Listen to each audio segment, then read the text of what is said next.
Oui, la DTN a pris l'initiative après la mise en place il y a quelques semaines de cela des nouveaux staffs de nos différentes sélections nationales qui touchent bien entendu à toutes les disciplines du football, football à 11, beach soccer, football, futsal, mais aussi le football féminin qui a vu même la création de nouvelles équipes jusqu'au U17.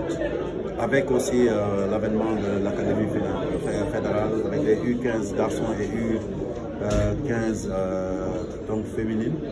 Donc le DTN a convié l'ensemble des membres de ces staffs-là à une réunion d'échange, une sorte d'atelier qui consistera non seulement à faire des évaluations, à faire des partages d'expériences, mais aussi à dégager des perspectives en vue des prochaines échéances qui nous attendent.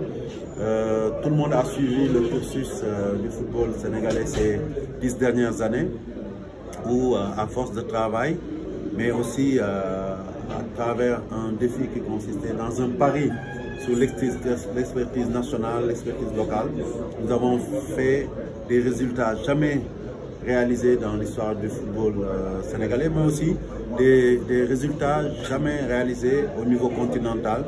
Un pays qui, en l'espace d'une année, remporte 5 à 6 trophées continentaux, c'était du jamais vu, je pense même dans le monde. Et tout ça méritait qu'on s'y arrête. Pour ma part, au nom du comité exécutif, j'avais tenu à être là pour marquer notre présence auprès de nos techniciens, de nos staffs, mais aussi les remercier pour le travail qui a été abattu, puisqu'ils nous ont donné raison d'avoir cru en eux. Nous avons toujours tenu bon en ce qui concerne la qualité de notre expertise et nous savions qu'en les mettant dans de bonnes conditions de travail, avec nos centres, mais surtout avec une DTN très dynamique et très proactive et qui s'est basée sur notre plan programme qui est là depuis plusieurs années, donc plusieurs mandats d'ailleurs. Donc on tenait à remercier tous ces entraîneurs, tous ces staffs des différentes sélections, encourager les entraîneurs, staff des sélections qui n'ont pas encore gagné mais qui ont fait des bons qualitatifs énormes. Je vais prendre l'exemple du football féminin.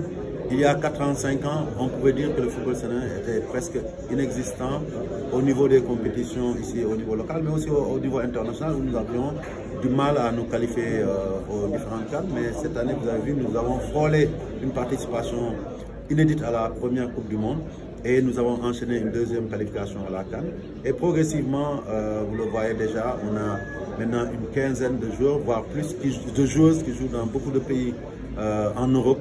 Et tout ça, si nous arrivons à capitaliser, nous permettra de maintenir le Sénégal là où il est, c'est-à-dire au sommet du football africain, dans toutes les catégories, tous les genres, mais aussi toutes les formes de football.